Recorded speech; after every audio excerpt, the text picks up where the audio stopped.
John 3 verse 1 to 5 sa Cebuano. Verse 1. Adunay usa ka Pariseo nga kinganlan og Nicodemos, usa ka pangulo sa mga Hudyo.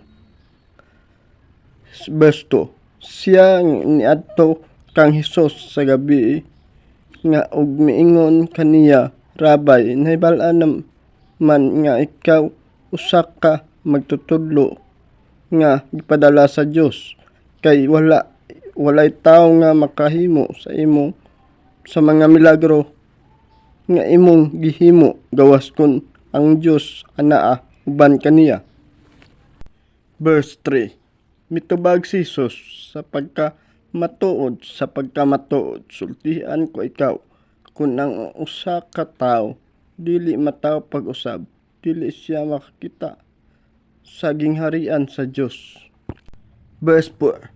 Miingon si Nicodemos kaniya, unsaon pagkatawo pag-usab ang usa ka tawo nga kun siya tigulang na, makasulod ba siya pag-usab sa tiyan sa iyang inahan ug mataw? Verse 5.